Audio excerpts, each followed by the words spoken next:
What's up, guys? Welcome back. Week 12 is about to begin, and first and foremost, thank you to everybody that reached out on Instagram, email, the Discord, and wish me a happy birthday. I really appreciate it. It's very, very kind of you. Cheers to you guys. Definitely be having a cocktail or two later today, and for those of you that are new, put in the comments how old you think I am today. But we're going to dive into this, guys. We're going to dive into the spreadsheet first. There are some things I've been talking about inside the Discord that we wanted to do. Last week, we talked about the difference between DraftKings and Penn National Gaming.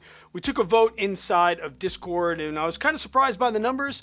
So we are going to add one of those today. I am also stopping my investments in ARK for the foreseeable future, and I will explain that as well. And then we'll be adding to the portfolio, maybe averaging up some of our positions. If you are new to the challenge, guys, all I'm really trying to show with this challenge throughout the year is that if you take a small amount of money, even $50, $20, whatever it is, and you are consistent every single month for the entire year, you will be able to save money. The dollar amount really means nothing. This is a message about consistency, and I'm doing it across a couple different things. I'm doing it across the total stock market ETF to show you that you don't have to be a stock picker. You don't have to be an expert at all this. You can be a beginner and just put it in something like an ETF and be absolutely fine.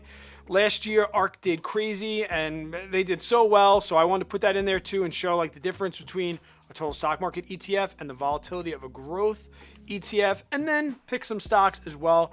Leave in the comments down below how you've been doing. What week did you join? How's your portfolio looking? And are you getting into the flow of consistency? And are things at this point in week 12, everything should pretty much be automatic. To me now, it's Monday, time to invest some more money, and that's the way I really want you to think moving into it. Over the last 3 months since starting this challenge, guys, we can see I'm up 3.6%, about $57. $57 for doing absolutely nothing. Who wouldn't like free money? Over the last month, I am up $48, so a little bit of a recovery. Over the last week, things have been down a little bit, and that's mostly due to ARK, and we'll see that on my other spreadsheet in just a second.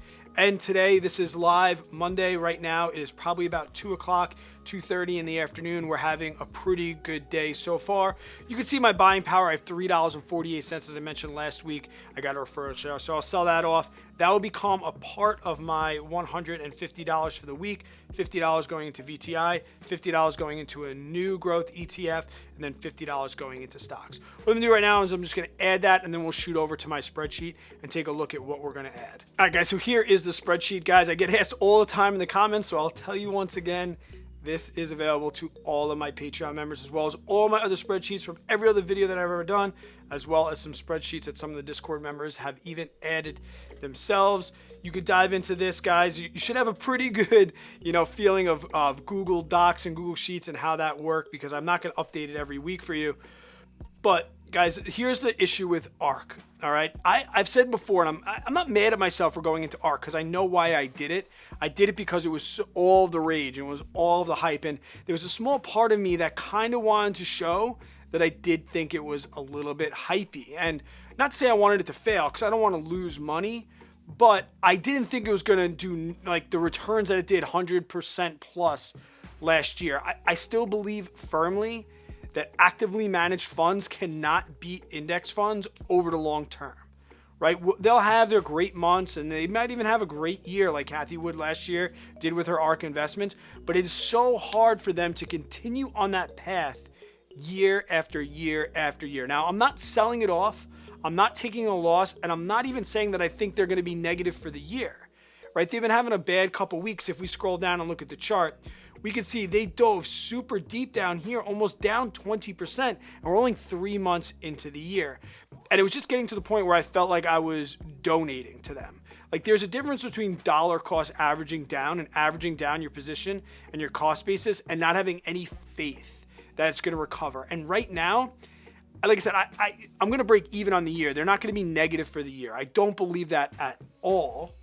But I've dollar cost averaged down enough where there are things that are performing well, and I don't want to donate to this ETF. So for the next foreseeable future, probably until they're pretty close to even, right now I'm down 10% total position on them, down about $50. I'm probably going to just push that aside. Now, yes, all right, out of all of the growth ETFs there are, and I've actually done a video on this months ago, maybe even almost a year ago, on my favorite growth ETFs, and like I said, the boomer in me, the super safe conservative investor, for the same reasons, I'm going with VTI. I'm going with another Vanguard growth fund. Now, full disclosure too, because there might be a video coming out. Vanguard has kind of been, my Vanguard fanboy status is diminishing just a little bit. And I got an email today that I have to follow up on and do some research. But as far as their funds are concerned, I do not think there's a more stable fund that I could just set it and forget it. And at the end of the day, I want to set it and forget it. So replacing right now ARK, I'm going to put VUG in there. I'll go back into Robinhood. I'll give you some quick things about VUG, and then we'll move on, and $50 of that is going to go into VUG this week. Okay, so Vanguard Growth ETF right now going for about $257 a share. Having a pretty good day, up 2%. Don't really care about these small fluctuations because I'm in for the long term. A little bit of dividend there at 0.6, guys. Like I said, I've done videos, and it was between this and VGT. And to be honest, the reason I didn't go VGT was the high expense ratio. This has an expense ratio of 0.04%. And if you don't know what that is, like I said, I've done some videos on it. I could probably point you in the right directions. Get down in the comments below and ask me about expense ratios. I'll send it to you. But VGT with 0.1, I feel like I could, buy their top 10 holdings essentially. And I already have a lot of stocks that are in the top 10 holdings of VGT. So I don't have a lot of the top 10 holdings that are in VUG. So that's the reason why I decided to go with this. So they're entering the portfolio this week. And I'll probably continue to add to them instead of ARK every single week. And then when ARK gets back to even, I guess that will be another update for another day, and we'll see where we're at with that. All right, guys, here's a look inside the Discord. If you don't know what Discord is, guys, it's just a big chat group of over 450 people, I think, with like-minded people. If you want to join this conversation with them and what we're talking about, I'll leave a link for that down in the description below. You get to that through Patreon. But I said last week, DraftKings or Penn National Gaming, unanimous for DraftKings. Unanimous. Like pretty much 28-11 inside that vote. And I'm not going to knock the Discord, but I just know that I've done a lot of research. I own Penn National Gaming. I have them at a cost basis of somewhere in the neighborhood of $18 or so. And here's the real reasons why, okay? I think that they're both fundamentally about the same type of company, all right? But now I look at the value, and I really think that DraftKings, as far as their earnings are concerned and their revenues are concerned, I think they're really overvalued. Why do I think they're overvalued?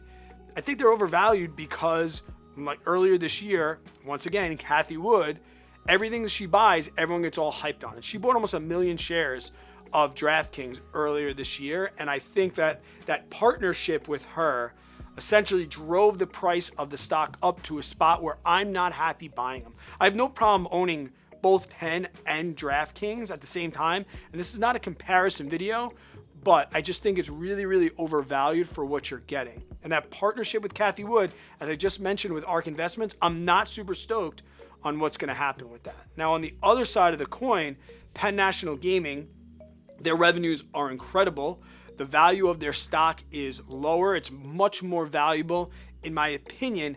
And they're teamed up and partnered with the Barstool Sports franchise. Has over 66 million monthly active members. They have 2 of the top 20 podcasts in the world, and they're based around sports and sport. It's a bunch of people like me, DGen Sports Gambler. If you don't know who Dave Portnoy is, look him up. And I think that particular crowd, they know how to draw people into a crowd, right?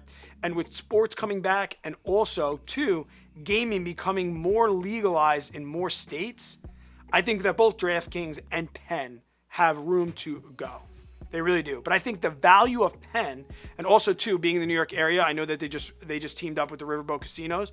Like, they're doing a lot more as far as the gaming side, where I feel like DraftKings is really just sports betting and fantasy sports and things like that. I almost want to put them like with FanDuel over on that side, where I think that Dave Portnoy and I think the Barstool team and the Barstool following is really going to drive this company. There's very few things I've seen Dave Portnoy go all in on that weren't completely successful, and him going in with that. And like I said, I'm in New York. I can't gamble online.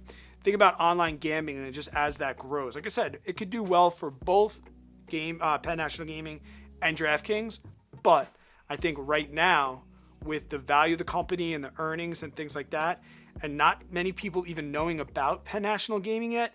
I think if it becomes a little bit more hypey, I really think it has room to grow and grow a lot. So regardless of the vote, I'm going to put Penn National Gaming, and I'm also going to put them in the mid pack of my portfolio. If you look at my portfolio right now, as far as percentages are concerned, right now, like $20 or so is about mid pack, and that's what I'm going to go. I'm diving in Penn National Gaming. We're putting $20 in the portfolio. If you've done research on Penn or DraftKings and you want to add to that argument, or if you want to give me your insight, I would love to hear it. Like I said, I'm not saying I know everything. That's just from the amount of research I did and the due diligence I did probably 6 months ago when I first entered my Penn position. I'm looking at the spreadsheet too, guys, with all these stocks. I want it on one screen. I apologize for the mobile viewers. I'm sure this is getting really small, but what I want to do now with the other $30 is I want to kind of look at these stocks that I have down here, maybe boost them up into the $20 range. Pretty much, I have my financials right now. I have JP Morgan Chase and I have MasterCard. I think I'm going to add $10 more to JP Morgan Chase and get that back up into the $20 range. The next one I'm looking at is right there next on the list, guys. Realty Income, the monthly paying dividend stock. One of my favorite REITs. Definitely one of my favorite REITs and one of my favorite dividend players. I had them pretty much, they shot up a little bit. Cost basis wasn't exactly there. They've had a little bit of a dip over the last 30 days. I think I'm in a position now where I'm going to start to add. You could already see I've already gotten 4 cents of a dividend for them. Let's do that. Maybe we'll look at all the dividends I've received this month, but I'm going to add $10 more to Realty Income as well. And the last one, guys, is a stock that I did a video on just on this one particular stock. It's a stock that I think still can 2X. I think it's going to happen quick when it does happen, and that's Dropbox. I'm really bullish on what they're going to do in the future as a growth stock. I just added pretty much a financial sector. I just added a dividend stock. So now let's go a little growth. We'll add $10 more to Dropbox, and that should round out the week as far as the spreadsheet is concerned. And I did want to mention one thing, guys. I'll scroll down here. It actually showing my portfolio at a $52 loss, and that does not align with Robinhood. I was just thinking about it. I understand why that happened. The reason that it's not happened is because of those referral shares. So even though I've been putting $150 in every month, I've gotten some money back from Robinhood. So I'm actually down $52 for the year. And once again, guys, that pretty much aligns right here with ARK, what's going on with ARK. I have to update this information. This whole spreadsheet will be updated and thrown into the Discord chat, and we could talk about it there as soon as I get this video edited. Let's just go see what the dividends look like so far over the last 3 months and see if there is any income coming in from this portfolio. So not a bad month. Let's see if we can get to $1. We got 2, that makes 11. That makes like a high 20, low 30s, mid 30s, high 40. Okay, we're not there yet. But guys, small portfolio, we are making a little bit of money in dividends, passive income. Yes, we got to pay taxes on them, but hey, dividends don't suck, and they make things a little bit more interesting. Please get down in the comments below, guys. Let me know how your portfolio is doing and any questions that you might have about my portfolio and what I think I'm going to be moving forward. These videos are not YouTube viral type videos. These are for a great way for us to interact and communicate. So please get down in the comments. If you got some value or like this video, please give it a thumbs up as well. Until I see you guys in the next one, stay positive, work really hard, and I beg you, please be kind to other people. I hope you have yourself an amazing day and an even better tomorrow.